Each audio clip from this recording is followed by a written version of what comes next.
Hello everybody, welcome to geography core and in today's video हम पढ़ने वाले हैं क्लास 12th ज्योग्राफी के चैप्टर फर्स्ट के सभी important questions. I would say important नहीं, हम सभी क्वेश्चंस को ही कवर करेंगे because each and every topic is covered in these questions. ठीक है, तो इसके अलावा आपको कोई क्वेश्चन आंसर्स पढ़ने की ज़रूरत नहीं है because the thing is questions उतने ही हैं, टॉपिक्स उतने ही हैं। ठीक है, बस ये है कि किस तरह से आप उसको समझ रहे हैं, किस तरह से आपको प्रिपेयर करना है। ठीक है, so without any further do now let us begin with it. सबसे पहले हम देख लेते हैं कि इस कंप्लीट चैप्टर में टॉपिक्स क्या क्या हैं। ठीक है, हमें क्या क्या बताया गया है। ठीक है, it's just a quick revision. So as the chapter is human geography nature and scope, सबसे पहले हमको पता होना चाहिए कि ह्यूमन ज्योग्राफी होता क्या है। What is human geography? तो ह्यूमन ज्योग्राफी एक सब्जेक्ट है जिसमें हम पढ़ते हैं about human and natural worlds. ठीक है, ह्यूमंस के बीच में और नेचुरल वर्ल्ड के बीच में क्या रिलेशनशिप है उसकी हम स्टडी करते हैं। ठीक है, उसके अलावा हमको चैप्टर में फर्स्ट पेज में ही एक टॉपिक दे रखा है कि geography got subjected to dualism. तो ये जो डुअलिज्म वाला कॉन्सेप्ट है ये भी आपको पता होना चाहिए। ठीक है, जिसमें ये बताया गया है कि जब ज्योग्राफी को एज अ सब्जेक्ट प्रिपेयर किया गया था तो there was a debate going on कि इस सब्जेक्ट को रीजनली स्टडी करना चाहिए या सिस्टमैटिक वे में। रीजनली से मतलब है कि हम किसी एक पर्टिकुलर रीजन के बारे में सभी ज्योग्राफिकल एस्पेक्ट को पढ़ेंगे। ठीक है, ये हो जाता है रीजनल स्टडी। वहीं पर सिस्टमैटिक स्टडी का मतलब ये हो जाता है कि एक पर्टिकुलर टॉपिक है, एक ज्योग्राफिकल एस्पेक्ट है, for example let's say population, तो हम एंटायर वर्ल्ड की पॉपुलेशन की स्टडी करेंगे। ये होता है systematic approach. Okay, then third topic is environmental determinism. ये आपको पता होना चाहिए। तो इस थ्योरी के अकॉर्डिंग जो हमारा नेचर है वो डोमिनेटिंग था, है ना, हमने पढ़ रखा है। टेक्नोलॉजी बहुत कम थी, है ना, एंड यहाँ पर जो है लोग नेचर की पूजा करते थे, नेचर के हिसाब से रहते थे। ठीक है, बहुत ही सिंपल सी चीज़ है। फिर आता है next topic, that is possibilism. Possibilism का मतलब है कि लोगों ने अब एडवांसमेंट शुरू किया, टेक्नोलॉजिकल एडवांसमेंट किया, एंड अब हर जगह लोगों ने पॉसिबिलिटीज़ क्रिएट करना शुरू कर दी, है ना, हर जगह डेवलपमेंट लाना शुरू कर दिया। अब नेचर जो है डोमिनेटिंग नहीं है। ठीक है, and the next topic is neo determinism. अब ये जो कॉन्सेप्ट है इसके बारे में आपको ये याद रखना है कि किसने इंट्रोड्यूस किया, तो it was Griffith Taylor. And ये कॉन्सेप्ट जो है आइडिया है between environmental determinism and possibilism. ठीक है, इन दोनों ही आइडिया के बीच का रास्ता है, यानी कि आप एकदम नेचर के हिसाब से भी मत रहिए बट आप नेचर को भी रूल करने की कोशिश मत करिए। ठीक है, अल्टीमेटली क्या होता है, हमारा नेचर डिस्ट्रॉय होने लगेगा। तो ये चीज़ें हमें ध्यान रखनी है कि हम जो है पॉसिबिलिटीज़ क्रिएट करें, डेवलपमेंट करें, but with in the limits. ये है कॉन्सेप्ट नियो डिटर्मिनिज्म का, राइट। उसके बाद में हमें कुछ अप्रोचेस बता रखे हैं ह्यूमन ज्योग्राफी के, and at the end of the chapter एक टेबल दे रखी है जिसमें कुछ सब फील्ड्स दे रखी हैं ह्यूमन ज्योग्राफी की। ठीक है, तो it was just a quick summary to the chapter, and अब हम इन डिटेल सभी क्वेश्चन आंसर्स को देखेंगे। आई डोंट थिंक इस वीडियो के बाद you need to see any other thing related to question answer, because practice करने को तो आप 1000 क्वेश्चन प्रैक्टिस करो, बट चैप्टर तो वही 6 पेजेस का है ना, टॉपिक्स तो वही लिमिटेड हैं। आपको बस टॉपिक्स की नॉलेज होनी चाहिए। ठीक है, बाकी क्वेश्चन किसी भी लैंग्वेज में आए, कुछ भी आए, you will be able to answer it, right. So now let us start with it. So the very first question is, what do you understand by human geography? Human geography से आप क्या समझते हैं, आपको वो लिखना है। ठीक है, तो let us see the answer. Human geography क्या है? पहली चीज़, ये एक ब्रांच है ज्योग्राफी की। ठीक है, जिसमें हम स्टडी करते हैं about the relationship between the physical and human world.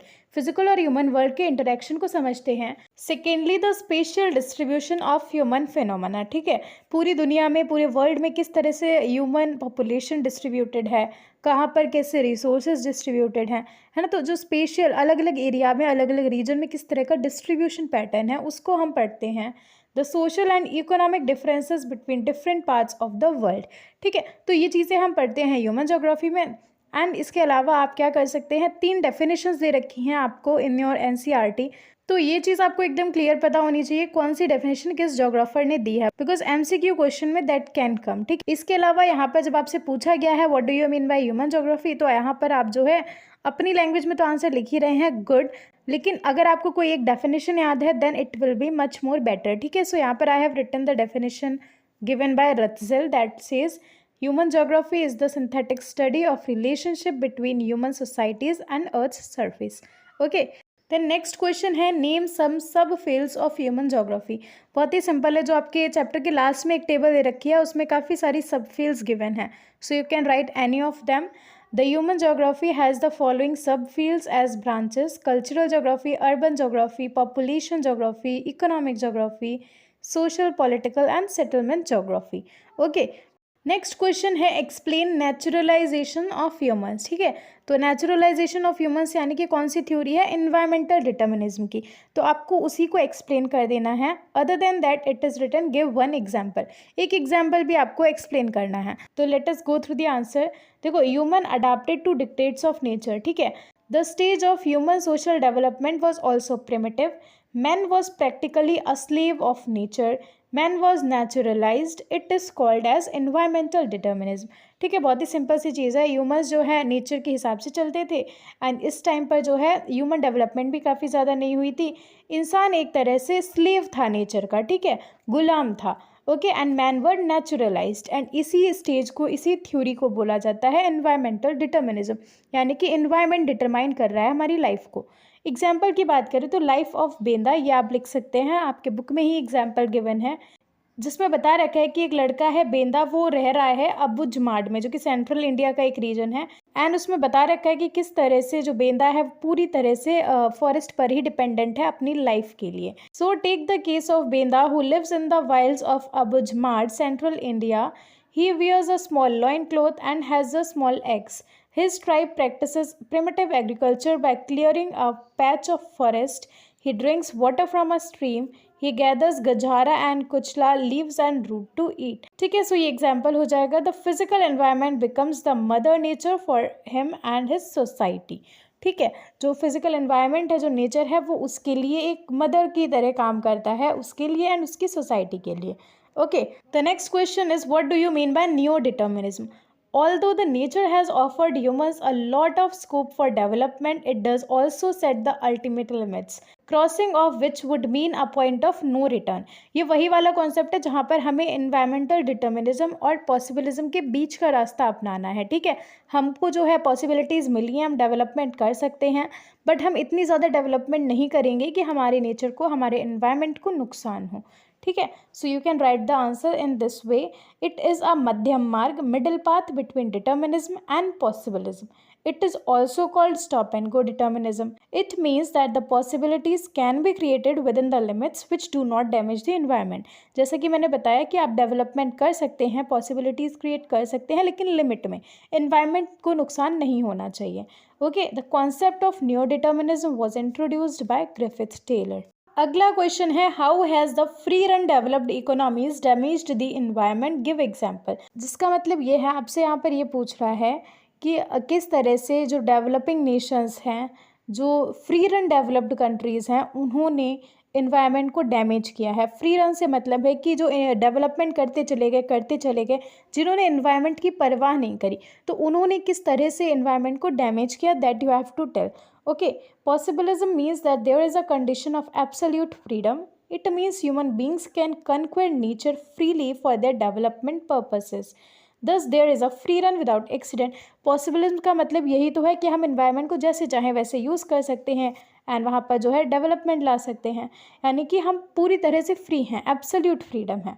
ठीक है, but the free run developed economies has damaged the environment in the following veg, which are greenhouse effect, ozone layer depletion, global warming, degrading lands and residing glaciers. ठीक है, ये कुछ major problems आई हैं because of the ultimate development. हम इतना ज़्यादा technological advancement में घुस गए हैं कि हमने बहुत सारा नुकसान भी कर दिया है नेचर को। ठीक है, जिसके कुछ एग्जांपल्स ये हो जाएंगे। Give the definition of human geography given by Ellen C Semple. तो 3 डेफिनेशन जैसे कि मैंने बताया दे रखी हैं आपको, एक रदसिल के द्वारा, एक एलन सी सैम्पल के द्वारा, and the third one is given by Paul Vidal de la Blache. ठीक है, तो ये तीनों डेफिनेशन लर्न कर लीजिए ताकि किसी भी तरह से क्वेश्चन आए you are prepared for it, right. According to Ellen C Semple, human geography is the study of the changing relationship between unresting man and the unstable earth. Next question is what do you mean by dualism in geography, what is the meaning of nomothetic and idiographic. So जैसा कि मैंने बताया था in the starting, only first page पे ही आपको ये topic दे रखा है एंड जो कि एक इम्पॉर्टेंट टॉपिक है। Okay, so there is a wide range debate whether geography should be studied with the regional or systematic approach. This is called dualism. तो लोगों के बीच में, जोग्राफर्स के बीच में जो है एक डिबेट हुई कि ह्यूमन जोग्राफी को एज अ सब्जेक्ट किस तरह से पढ़ा जाना चाहिए। क्या उसको सिस्टमैटिक अप्रोच से पढ़ा जाना चाहिए या उसको रीजनल अप्रोच से पढ़ा जाना चाहिए। ये जो कॉन्सेप्ट है, ये जो डिबेट है, इसी को डुअलिज्म बोला गया है। ठीक है ना। नोमोथेटिक का मतलब होता है लॉ मेकिंग, यानी कि सिंपल वर्ड्स में कहें, जो जनरल लॉज होते हैं, जो नेचर के, यूनिवर्स के लॉज हैं, उनकी स्टडी करना। तो that is what we mean by nomothetic. And idiographic का मतलब होता है कि यूनिकनेस को देखो, हर एक रीजन के स्पेसिफिक फीचर्स को स्टडी करना, है ना। एक जो है हम माइन्यूट लेवल पर स्टडी कर रहे हैं, एक एक चीज़ की जो है डिस्टिंक्शन क्यों है, कैसे है ना। ये होता है आइडियोग्राफिक, जहाँ पर हम एवरी सिंगल यूनिकनेस को स्टडी करते हैं। ठीक है। So idiographic means description. Okay.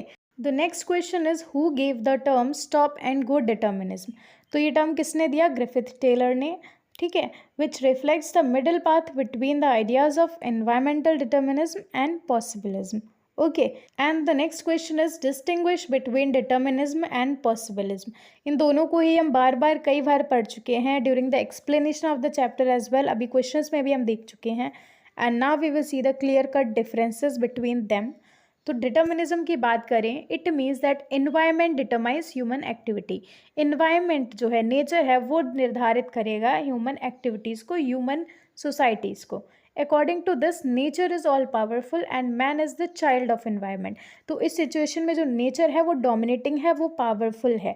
ठीक है, वो एक पावरफुल फोर्स है। एंड जो ह्यूमंस हैं वो बच्चे हैं उसके आगे। Ratzel and Ellsworth Huntington had supported this school of thought. वहीं पर अगर हम पॉसिबिलिज्म की बात करें तो this means that man can modify environment to his needs, यानी कि इंसान जो है अपनी ज़रूरत के हिसाब से चीज़ों में चेंजेस ला सकता है, एनवायरनमेंट को चेंज कर सकता है। According to this it is possible to conquer nature. Basically हम जो है नेचर को चेंज कर सकते हैं, डेवलप कर सकते हैं यूजिंग टेक्नोलॉजी। ओके। एंड इसको सपोर्ट किया गया है विदाल दे ला ब्लेश के द्वारा एंड एल फेब्रिक के द्वारा। Okay, these two geographers supported this school of thought. And yes, that is it for the video. यहाँ पर हमने human geography, nature and scope, इस चैप्टर के सभी क्वेश्चंस को कवर कर लिया है। आइडिया ये नहीं है कि हम 100, 50, 200 क्वेश्चन प्रैक्टिस कर रहे हैं। पॉइंट ये होना चाहिए कि हम हर एक टॉपिक को जान रहे हैं। ठीक है, हमें हर एक चीज़ के बारे में नॉलेज है। सो यहाँ पर हमने हर एक टॉपिक को समझा है in the form of question answer. Basically it was a summary video only. यहाँ पर हमने पूरे के पूरे चैप्टर को समराइज किया है। Okay, so I hope you find it helpful. Thank you so much for watching. Do like the video and subscribe to my channel. मिलते हैं इन द नेक्स्ट वीडियो। तब तक जाना नहीं।